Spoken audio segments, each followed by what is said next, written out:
السلام عليكم ورحمة الله وبركاته. إن الحمد لله والصلاة والسلام على من لا نبي بعده. أما بعد فأعوذ بالله من الشيطان الرجيم. بسم الله الرحمن الرحيم. يرفع الله الذين آمنوا منكم والذين أوتوا العلم درجات. وقال النبي صلى الله عليه وسلم خيركم من تعلم القرآن وعلمه. صدق الله العظيم. আল্লাহ তাআলার দরবারে শুকরিয়া যে আমরা আজকে শিক্ষকের ক্যারিয়ারের গুরুত্বপূর্ণ একটা পয়েন্ট নিয়ে আজকে আমরা উপস্থিত হলাম। আজকে একটা ভিডিও বার্তা নিয়ে উপস্থিত হলাম। শিক্ষকের ক্যারিয়ারের আজকের যে মূল আলোচ্য বিষয়, শিক্ষার্থীর মানসিক স্বাস্থ্য সাপোর্ট করা। আজকের আলোচনার মূল বিষয় হলো শিক্ষার্থীদের মানসিক স্বাস্থ্য সাপোর্ট করা। কারণ হলো উদ্বেগ, ভয় চিহ্নিত করা, কাউন্সেলিং করা, স্কিল, সহানুভূতিশীল মনোভাব বজায় রাখা। শিক্ষার্থীদের স্বাস্থ্য ভালো রাখা তাদের শিক্ষা জীবনের সফলতার জন্য অত্যন্ত জরুরি। শিক্ষক হিসেবে তাদের উদ্বেগ, ভয়, মানসিক চাপ বুঝে সঠিক সমর্থন দিতে পারলেই শিক্ষার্থীরা আত্মবিশ্বাসী ও মনোযোগী হয়ে উঠবে। কয়েকটা পয়েন্টের বিষয় নিয়ে আলোচনা করব। 1 নম্বর পয়েন্ট হলো উদ্বেগ, ভয় চিহ্নিত করা। ছাত্র কোন কারণে ভয় পাইল, কোন বিষয়ে ভয় পায়, কোন কারণে ভয় পায়, এই বিষয়টা চিহ্নিত করা। শিক্ষার্থীরা অনেক সময় নিজের ভয় বা উদ্বেগ প্রকাশ করতে পারে না।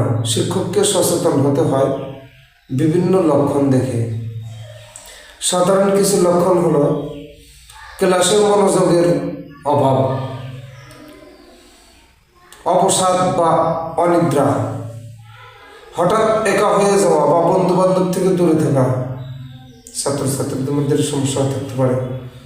খাওয়া দাওয়া কমে যাওয়া, হঠাৎ রাগ বা কান্না করা। ছাত্রদের মধ্যে ভয় চিহ্নিত করার এই কয়েকটা উপায়। এর উদাহরণ হলো রাকিব ক্লাসে সাধারণত চুপচাপ থাকে। রাকিব নামের একটা ছেলে আছে, ক্লাসে সাধারণত চুপচাপ থাকে, হঠাৎ ক্লাসে অসন্তোষ ভাব প্রকাশ করে। শিক্ষক লক্ষ্য করে তার অবসাদ ও উদ্বেগের কারণ খুঁজতে চেষ্টা করে। একজন শিক্ষক হিসেবে এটা দায়িত্ব, এটা খুঁজে বের করা, এটা আমার দায়িত্ব।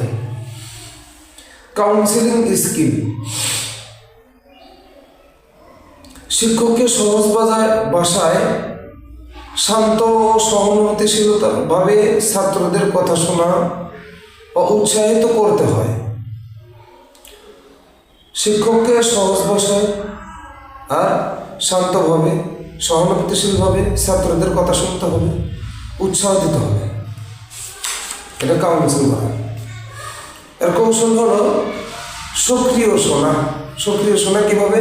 বা চোখের যোগাযোগ, মাথা নেড়ে বোঝানো যে আপনি শুনছেন। চোখের যোগাযোগ রাখা, ছাত্রের সাথে চোখের যোগাযোগ রাখা, আই কন্ট্যাক্ট ঠিক রাখা, মাথা নেড়ে বোঝানো যে আপনি শুনছেন বা আমি শুনতেছি, ছাত্রের কথা শুনতেছি, কথা বোঝানো। সহানুভূতিশীল উত্তর, আমি বুঝতে পারছি তুমি কষ্ট পাচ্ছ, এটা তাকে বোঝানো। একজন ছাত্র কষ্ট পাইতেছে, এটা বলে দেওয়া যে আমি বুঝতে পারছি, তুমি যদি কষ্ট পাইতেছো এটা আমি বুঝতে পারছি। গোপনীয়তা রক্ষা, ছাত্রের কথা অন্যের সামনে প্রকাশ না করা। ছাত্রের একটা গোপনীয় বিষয়, প্রাইভেসি একটা কথা থাকতে পারে, এটাও সবার সামনে প্রকাশ না করা। ধৈর্যশীল হওয়া, যতক্ষণ প্রয়োজন কথা বলার সুযোগ দেওয়া, ধৈর্যের সাথে কথা শোনার চেষ্টা করা। যেমন এর উদাহরণ হলো যে নিশাত নামের একজন ছাত্র, স্টুডেন্ট, যখন তার পারিবারিক সমস্যার কথা বললো, শিক্ষক মনোযোগ দিয়ে শুনলেন এবং উৎসাহ দিলেন। এরপর প্রয়োজনে অভিভাবক বা স্কলার, কাউন্সিলরদের সাথে যোগাযোগ করার ব্যবস্থা করলেন। সহানুভূতিশীল মনোভাব, এটা একটা গুরুত্বপূর্ণ একটা পয়েন্ট। শিক্ষককে ধৈর্যশীল হওয়া, সহানুভূতিশীল হওয়া, যাতে ছাত্ররা নিজেকে সুরক্ষিত এবং বোঝাপড়ার জায়গায় মনে করে। এর জন্য কিছু পরামর্শ হলো, ছাত্রদের প্রশ্ন বা ভুল ত্রুটি নিয়ে রাগ না করা, বরং সাহায্যের হাত বাড়ানো। ছাত্রের কোনো প্রশ্ন, একজন টিচার, একজন ছাত্র একটা প্রশ্ন করছে বা ভুল ত্রুটি করছে, এ বিষয়ে রাগ না করে সাহায্যের হাত বাড়িয়ে দেওয়া।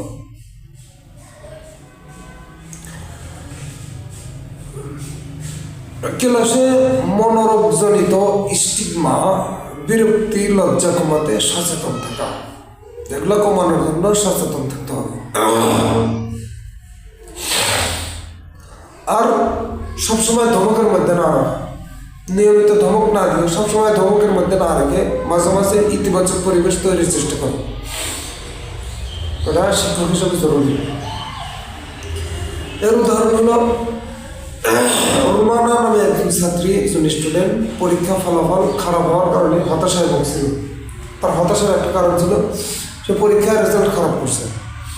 শিক্ষক তার প্রতি সহানুভূতিশীল হয়ে বললেন, প্রত্যেকেরই উত্থান পতন হয়ে থাকে,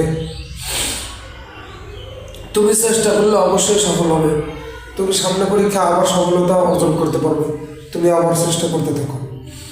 এভাবে কিছু উৎসাহমূলক কিছু কথা তার সাথে বলা, ছাত্রকে বলা। কোনো ছাত্র যদি এরকমভাবে সাহস হারিয়ে ফেলে, পরে পরীক্ষার ফলাফল খারাপ হওয়ার কারণে যদি সাহস হারিয়ে ফেলে, তাকে এভাবে উৎসাহ দিতে হবে। প্রয়োজনীয় ব্যবস্থা গ্রহণ করা, যদি মনে হয় যে ছাত্রের মানসিক অবস্থা গুরুতর, এটা যদি মনে হয় যে ছাত্রদের কোনো একজন ছাত্রের মানসিক অবস্থা খুবই খারাপ, তখন অভিভাবকের সাথে, পেশাদার কাউন্সিলরের সাথে যোগাযোগ করা। অভিভাবকের সাথে যোগাযোগ করতে হবে, কাউন্সিলরদের সাথে যোগাযোগ করতে হবে, খুব দ্রুত যোগাযোগ করে তাদেরকে অবগত করা জানাবে। আর বিদ্যালয়ের মানসিক স্বাস্থ্য বিষয়ে সচেতনতা কর্মশালায় অংশগ্রহণ করা, যে কিভাবে একজন ছাত্র মানসিক অবস্থা খারাপ হলে তার মানসিক অবস্থা পরিবর্তন করা যায়, এ সম্পর্কে কোনো পরামর্শ গ্রহণ করা। প্রয়োজন হলে মানসিক স্বাস্থ্য বিষয়ক বই ও রিসোর্স ছাত্রের হাতে দেওয়া, যদি খুব প্রয়োজন মনে করা হয় তাহলে মানসিক স্বাস্থ্য বিষয়ক কিছু বই বা কিছু রিসোর্স ছাত্রের হাতে তুলে দেওয়া, ছাত্ররা যেন এটা পড়তে পারে। শিক্ষার্থীর মানসিক স্বাস্থ্য সুরক্ষা শিক্ষকতার অপরিহার্য অংশ। উদ্বেগ ও ভয় বুঝে সহানুভূতিশীল মনোভাব এবং প্রয়োজনীয় কাউন্সিলিং স্কিল প্রয়োগ করলে শিক্ষার্থীরা একান্ত নিরাপদ ও আত্মবিশ্বাসী হয়, ফলে তাদের সামগ্রিক উন্নতি হয়। তাহলে আজকের আলোচনার মূল বিষয় ছিল শিক্ষার্থীর মানসিক স্বাস্থ্য সাপোর্ট করা। এ বিষয়ে 4টি পয়েন্ট আলোচনা করলাম। 1 নম্বর পয়েন্ট ছিল উদ্বেগ ভয় চিহ্নিত করা, 2 নম্বর কাউন্সিলিং স্কিল, 3 নম্বর হলো সহানুভূতিশীল মনোভাব, 4 নম্বর প্রয়োজনীয় ব্যবস্থা গ্রহণ করা। এখানে আমি শিক্ষক হিসেবে এ সমস্ত ব্যবস্থাগুলো গ্রহণ করতে হবে। আল্লাহ রব্বুল আলামিন যেন আমাদেরকে সবগুলো বিষয় বুঝে তদনুযায়ী আমল করার তৌফিক দান করেন। আখির দাওয়ানা আলহামদুলিল্লাহি রাব্বিল আলামিন। ভিডিওটা ভালো লাগলে লাইক করবেন, কমেন্ট করবেন, শেয়ার করে দেবেন এবং আপনার